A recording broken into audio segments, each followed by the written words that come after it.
I hope Professor Fig, the Keepers have shown me where the next trial is. Has something changed? Lodgok and I have learned that the goblins are searching for another repository, like the one we saw at Rookwood Castle. And I discovered that they're building massive drills to help in their search. Professor Fitzgerald seemed very concerned. I see. Ranrock clearly knows even more than we suspected. And sir, there's something else. Lodgok knew Miriam. He knew Miriam? They encountered each other at Rookwood Castle. She was doing research. That's where she found the container with the port key. He liked her so much that he let her leave with it, despite orders from Ranrock. I don't know what to say. She could win over almost anyone. I want to hear more of this. And, in fact, I'd like to speak with Lodgok directly. But we've no time now. Where is the next trial? Believe it or not, it's in the Headmaster's office. Incredible. Very well. You'll need the password to get past the stone gargoyle.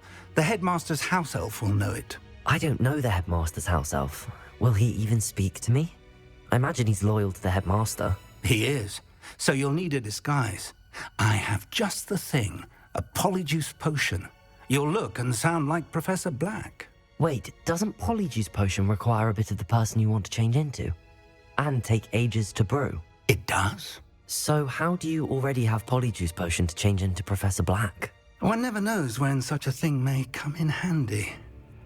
Let's just say I felt the need to be prepared for anything after my fruitless trip to the Ministry on his behalf. Now, time is of the essence. Drink up and I shall explain more.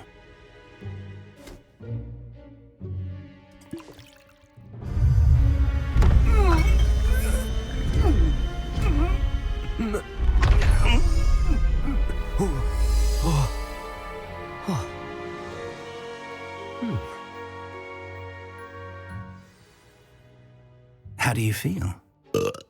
Incredible. I won't forget that taste anytime soon. How do I sound? Convincing. I've taken the liberty of transfiguring your robes.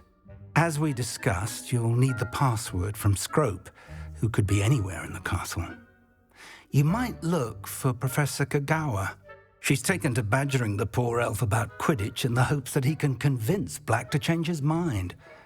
Thus far, unsuccessfully. I see. But what if Professor Black sees me?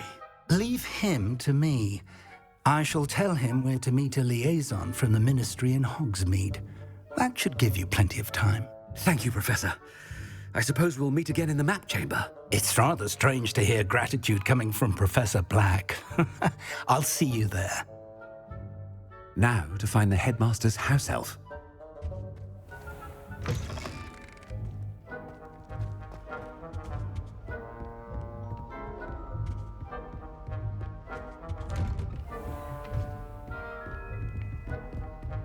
Professor, a moment of your time, please. Professor, I was hoping to catch you. Places to be, Professor Sharp, places to be. Of course, sir. Only, you'd asked me about a particular potion, and I did? I did, yes. Well, spit it out, Sharp. I don't have all day. Probably best not to discuss it here, sir. I assure you, Sharp, you may speak freely. Very well. I've brewed the cure for boils you wanted. I can drop it by your office when it's convenient. Of course, yes. No need for all the cloak and dagger. Simply have a student deliver it. A student. Very well, sir, if you insist. I do. And thank you, Sharp. I just hope you've brewed enough for all my boils. Now, to determine which student gets this rather unenviable task.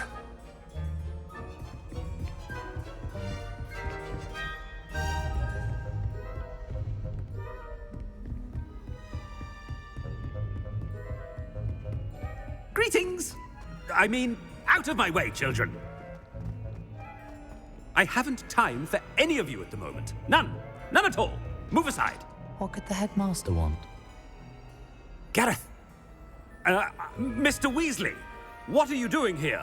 Don't you have, somewhere to be? Oh, Professor, yes, of course. All sorts of places I'd rather be right now. Do you need something from me? I'm looking for my house elf. Surely you've seen him? Ah, the little one-eared fellow. I saw him heading to the Great Hall moments ago, muttering on about your, sterling graces, sir. I am watching you, Mr. Weasley. Mr. Redding, who owns Honeydukes, tells me some of his billywig stings recently went missing. Prime potion ingredient. And I know you fancy yourself a skilled potioneer. What? But, sir, I haven't been anywhere near Honeydukes. Bah! That's enough from you. Just know that I have eyes and ears everywhere. On your way, Mr. Weasley.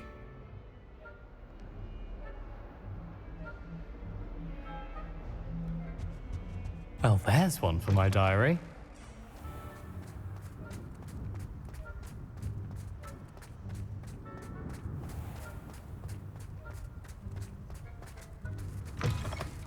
You call that a shine on those boots? Do better! Try. Headmaster, here, what could he want? Mr. Gaunt, where do you think you're going? I beg your pardon, sir. I'm simply on my way outside. Taking the day off, eh? Typical student, wasting the hours away. I have to write 20 inches on Dittany and its uses was heading to the greenhouse. Ah, yes! Mixed with bubo tuba pus makes a fine mustache paste. Yes, mustache paste.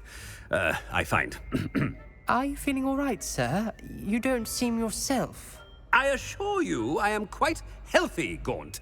If I need a medical diagnosis, I shall head to St. Mungo's.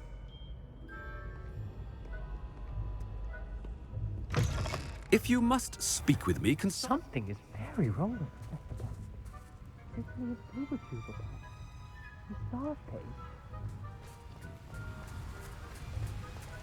Professor, a word? Professor Black? Again, it is not too late to reconsider your decision regarding Quidditch. We could still have trials and a somewhat shortened season. It would be better than none at all. But the injury, Madam Kogawa. Professor, more than one student has taken a bludger to the head on our pitch. I dare say it knocked some sense into them. And they're fine now. The fact that it happened to be a pureblood, well, that's no reason to... What nonsense! That you would trivialize the health of a student over a silly game. A silly game? You are quite impossible sometimes. Sir, I've a good mind to write to the Department of Magical Games and Sports at the Ministry about you. Good idea. I can even provide the parchment should you need it. Parchment? Very well, I will, and with pleasure. And I spotted I wonder why. Good day, Madam Kogawa. What did we do to deserve him as a headmaster? Chewing with your mouth open? Where are your manners?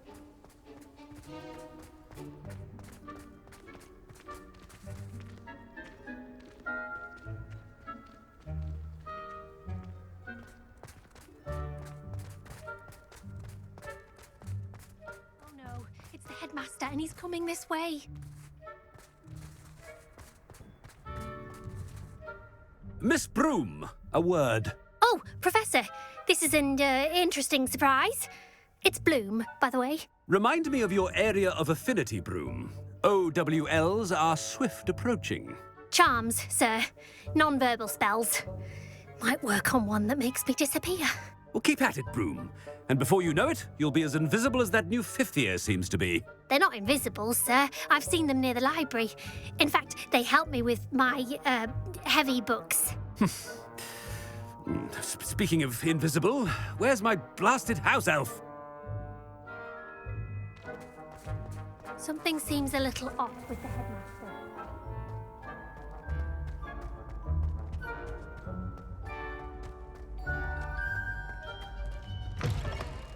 When I witness what passes for magic in these halls, I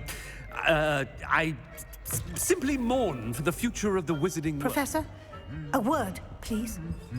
Hello, Professor Black. Ah, Professor Weasley. How delightful to see you. Sir? Since I have you here, I wonder if I might, speak with you about Professor Fig. Oh, Very well. I've decided to give him a bit more leeway with his time. Leeway, Professor? Are you sure that's wise? I confess I do worry for his students. He's rarely here as it is.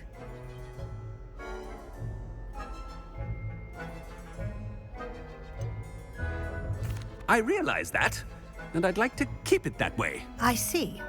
But, sir, if I may, I am wary of how much time the new fifth year seems to be spending away from the castle, supposedly on Professor Fig's behalf. I've heard unsettling rumors of their escapades. Everything from sneaking into the Forbidden Forest to confronting Ranrock's loyalists and Rookwood's lot. What? Goodness. You cannot believe everything you hear, Professor. No, you cannot. I mean, I shall keep an eye on Fig. You simply keep doing the wonderful job that you're doing. Simply wonderful. Thank you. But I'm happy to look into... Good. That'll be all, Weasley. I mean, Professor Weasley. Good day.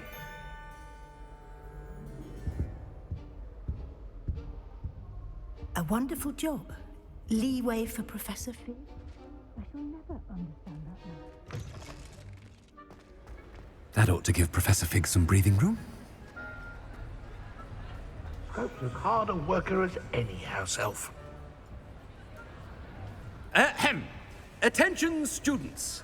I hereby decree that the Great Hall be forthwith decorated in the dignified banners of Hufflepuff. I shall be taking no questions at this time. Or ever.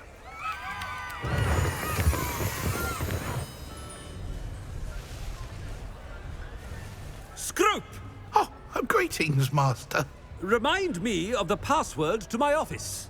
Oh, but Master made Scrope swear never to tell anyone, even Master himself. How dare you question me? I've a mind to give you a matching set of ears. Yes, sir. Of course, sir. Scrope begs forgiveness. It is the Black family motto, Master. Right. Of course. Master does remember it.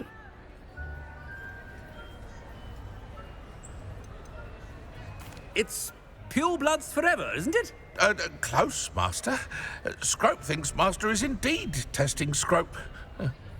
It is always pure. Obviously. And, of course, as Master knows, in French. Yes, of course. I order you to pronounce it for me. Oh, but Master knows that Scrope's French is most pitiful. Oh, very well. Toujours pur. Ha! Thank you. Never speak of this conversation with me or anyone else. Of course, sir. Scrope shall try his best to keep out of Master's way.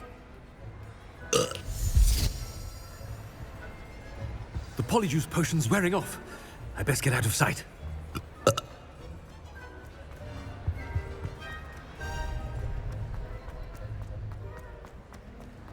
Made it just in time.